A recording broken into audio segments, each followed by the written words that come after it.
Assalamualaikum warahmatullahi wabarakatuh. Halo anak-anak ibu semuanya. Semoga kalian dalam keadaan sehat walafiat. Kita kembali pada video pembelajaran PPKN kelas 8. Pada video kali ini kita akan membahas bab 2 mengenai makna kedudukan dan fungsi peraturan perundang-undangan nasional tentang Undang-Undang Dasar Negara Republik Indonesia tahun 1945. Tujuan pembelajaran. Setelah mengikuti proses pembelajaran, peserta didik diharapkan mampu: 1. Menguraikan dan mengidentifikasi makna dan kedudukan Undang-Undang Dasar Negara Republik Indonesia tahun 1945 dengan tepat. 2. Menjelaskan fungsi dan sifat Undang-Undang Dasar Negara Republik Indonesia tahun 1945. Makna Undang-Undang Dasar Negara Republik Indonesia tahun 1945. UUD NRI tahun 1945 telah mengalami amandemen dengan 4 rangkaian atau telah mengalami perubahan sebanyak 4 kali, di mana perubahan-perubahan dilakukan dengan adendum, yaitu perubahan dengan tetap mempertahankan naskah aslinya. Jadi tidak mengherankan ketika kalian membaca naskah Undang-Undang Dasar tersebut, kalian masih menjumpai naskah-naskah sebelum amandemen. Amandemen UUD NRI tahun 1945 dilakukan dalam 4 rangkaian, yaitu pada tahun 1999, tahun 2000, tahun 2001, dan tahun 2002. Nah, ini adalah tabel susunan Undang-Undang Dasar sebelum amandemen dan sesudah amandemen. Sebelum amandemen, susunan Undang-Undang Dasar terdiri atas 3 bagian, yaitu pembukaan, batang tubuh, dan penjelasan. Dalam batang tubuh terdiri atas 16 bab, 37 pasal, 49 ayat, 4 pasal aturan peralihan, dan 2 ayat aturan tambahan. Kemudian pada tabel merah adalah sesudah amandemen, di mana susunan Undang-Undang Dasar terdiri atas 2 bagian saja, yaitu pembukaan dan pasal. Di dalam pasal terdiri atas 21 bab, 37 pasal, 170 ayat, 3 pasal aturan peralihan, dan 2 ayat aturan tambahan. Sehingga dapat diketahui bahwa susunan UUD NRI tahun 1945 saat ini terdiri atas pembukaan dan penjelasan. Susunan UUD NRI tahun 1945 setelah amandemen ini tetap bersifat singkat dan super, yaitu memuat aturan-aturan pokok yang setiap kali harus dikembangkan sesuai perkembangan zaman serta memuat hak-hak asasi manusia. Pembukaan Undang-Undang Dasar Negara Republik Indonesia tahun 1945. Pembukaan UUD NRI tahun 1945 memiliki kedudukan penting dalam peraturan perundang-undangan nasional. Silakan kalian simak teks pembukaan Undang-Undang Dasar Negara Republik Indonesia tahun 1945 berikut. Video ini boleh kalian hentikan sebentar untuk membaca Undang-Undang Dasar dari awal hingga akhir. Kemudian silakan lanjutkan video ini. Nilai-nilai yang terkandung dalam pembukaan UUD NRI tahun 1945 bersifat universal dan lestari. Sifat universal artinya nilai-nilai dalam pembukaan UUD NRI tahun 1945 dapat diterima oleh bangsa-bangsa di dunia karena mengandung penghargaan terhadap hak asasi manusia. Sedangkan sifat lestari berarti mampu menampung dinamika masyarakat dan akan tetap menjadi landasan perjuangan bangsa. Pembukaan UUD NRI tahun 1945 terdiri atas 4 alinea, di mana keempat alinea tersebut secara umum menggambarkan perjuangan, cita-cita, dan tujuan negara Republik Indonesia. Adapun makna yang terkandung dalam pembukaan UUD NRI tahun 1945 adalah sebagai berikut. Pada alinea pertama menunjukkan keteguhan dan tekad kuat bangsa Indonesia untuk menentang penjajahan dan menegakkan kemerdekaan. Alinea kedua mengandung makna perjuangan. Alinea ketiga mengandung makna pengukuhan proklamasi. Dan alinea keempat berisi prinsip-prinsip dan kaidah-kaidah pembentuk pemerintahan Indonesia. Posisi pembukaan UUD NRI tahun 1945 disandingkan dengan proklamasi. Pembukaan dengan proklamasi kemerdekaan Indonesia tentunya tidak dapat dipisahkan karena kedua hal tersebut saling berhubungan. Adapun hubungan antara pembukaan UUD NRI tahun 1945 dan proklamasi kemerdekaan secara umum adalah sebagai berikut, yaitu pernyataan kemerdekaan disebutkan kembali pada alinea ketiga pembukaan UUD NRI tahun 1945. Kemudian pembukaan UUD NRI tahun 1945 ditetapkan bersamaan dengan ditetapkannya Presiden dan Wakil Presiden pada tanggal 18 Agustus 1945. Selanjutnya, pembukaan pada hakikatnya merupakan pernyataan yang lebih terperinci dari adanya cita-cita luhur bangsa dan tujuan nasional bangsa Indonesia. Posisi pembukaan UUD NRI tahun 1945 disandingkan dengan pasal-pasal.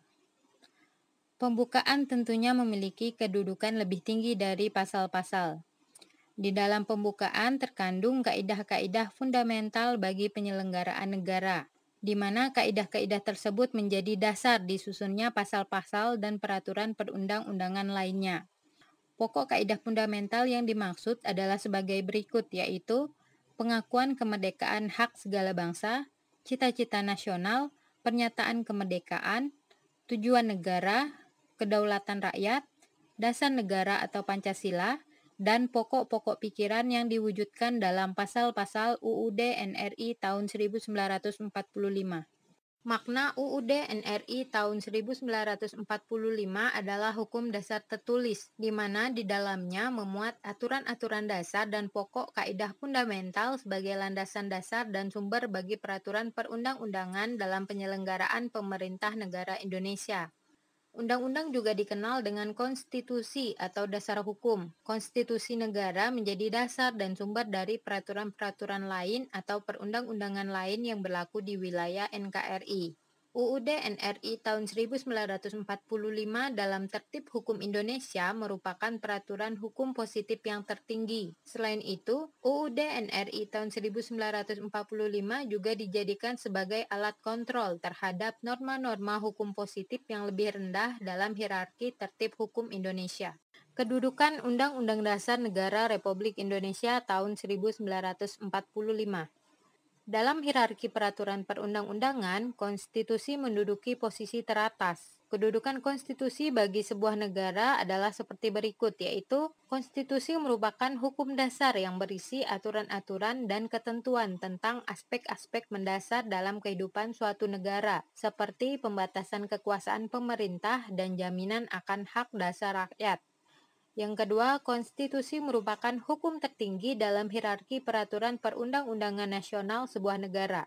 Peraturan perundang-undangan sebuah negara dapat diperinci dan diurutkan berdasarkan tingkatannya mulai terendah hingga tertinggi, seperti bentuk piramida. Dalam sistem konstitusional, konstitusi memiliki validitas lebih tinggi dibandingkan perundang-undangan biasa. Kedudukan UUD NRI tahun 1945 dijelaskan dalam Undang-Undang Nomor 12 Tahun 2011 tentang pembentukan peraturan perundang-undangan, di mana UUD NRI tahun 1945 menduduki urutan teratas. UUD NRI tahun 1945 berkedudukan sebagai sumber hukum yang tertinggi dalam hierarki perundang-undangan. Dengan demikian, peraturan perundang-undangan di bawahnya tidak boleh bertentangan dan harus berlandaskan Undang-Undang Dasar dalam pembentukannya.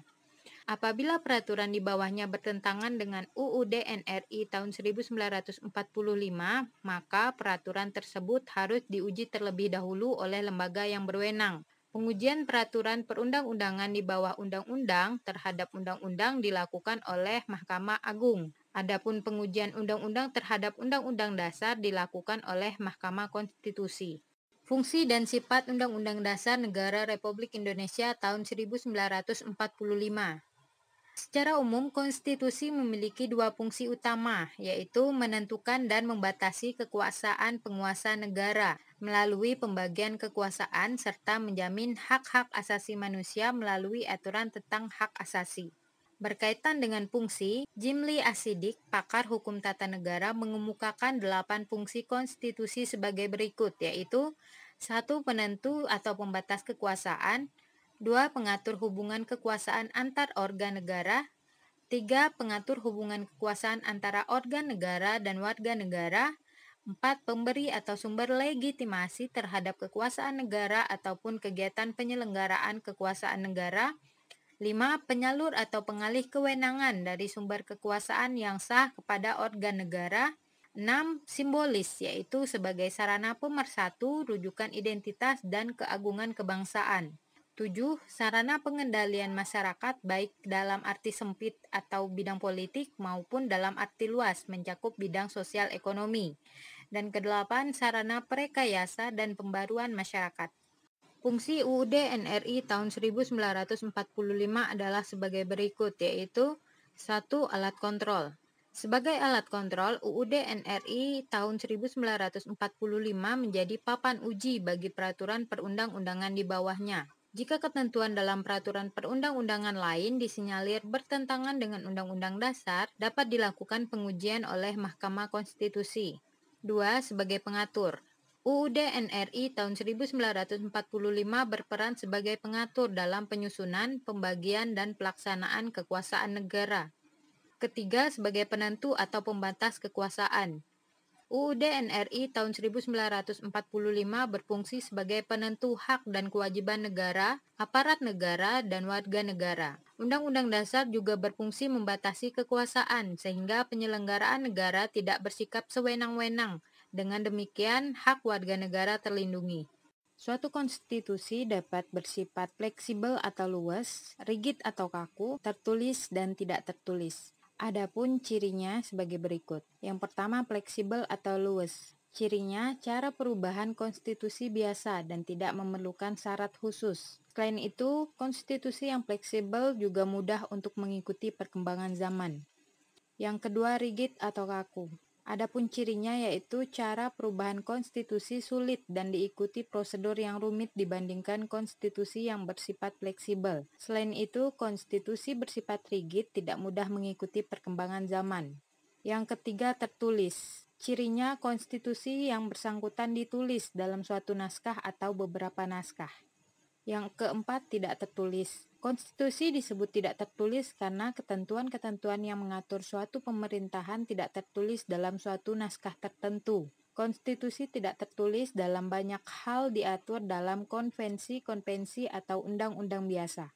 Dari beberapa sifat suatu konstitusi yang sudah disebutkan tadi, UUD NRI tahun 1945 juga memiliki beberapa sifat, yaitu 1. UUD NRI tahun 1945 merupakan naskah tertulis, rumusannya jelas, dan merupakan suatu hukum yang mengikat pemerintah sebagai penyelenggara negara maupun mengikat bagi setiap warga negara.